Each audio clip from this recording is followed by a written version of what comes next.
Hey guys, just wanted to make this short, quick video to go over how and prove to you, go over how we generate a clean CPN and go over everything you need to know to ensure that the CPN number, when you purchase it, belongs to you and only you, and it doesn't belong to anyone else, and nobody's getting in trouble for using a stolen identity. Now, right now, there are people out there who are selling people's social security numbers as CPN numbers. Those are the horror stories that you hear when you do a Google search. When you, like, a lot of you have heard about CPNs, a lot of you may have not.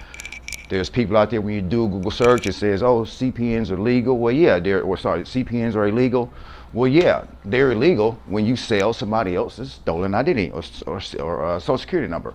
Well, rest assured, we don't do that. So I'm going to debunk that right now, right in front of you in your own two eyes.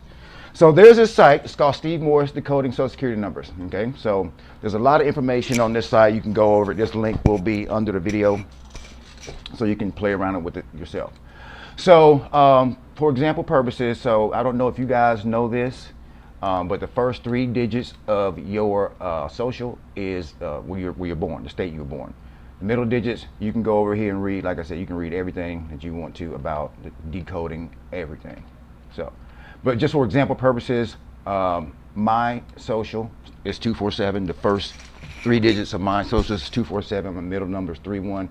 I'll go ahead and do this real quick and just and you'll see. So when you put a social in, or put a number, 5 digits, you'll see where it says South Carolina, 1975. I was born in South Carolina, and I was born in 1975. Now, what happens is I can't use that number because it belongs to someone. So what I have to do, or what we have to do, our team has to do, is go out and find a number that's not been issued. And we already have a prefix just set for this video. So 32363. Look, now you see that says it's not issued. That means once it says it's not issued, that means obviously it doesn't belong to anyone, right? So that's great. That's the basic foundation to create a legal CPN or clean CPN. Now, what we do is we take this number, and there's a company out there that we have to pay for. It's like a private investigator company. So I'm not logged into the account right now, just for example purposes. So what I would do is basically put that 323 number in there, the 63, and then usually the last 4 numbers you can just make up. I'll be honest with you. So what I usually do is just put the last 4 of your phone number, and then what I'll do is click submit, right? And then if it comes up, here's what happens when it comes up. If I put a number in there and it belongs to someone, it's going to tell me. It's going to say, you know, these are just for example purposes. Valid SSN. It says active. It's not deceased.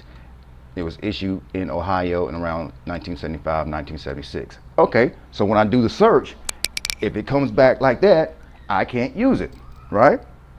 It belongs to someone. And then let's say if I try it again, and the search came back with another, the search came back and it said, okay, it's a valid SSN, it's deceased. Well, this person is deceased. Her name is Francis, and everything. It tells you everything. So that right there shows you I cannot use this number, right?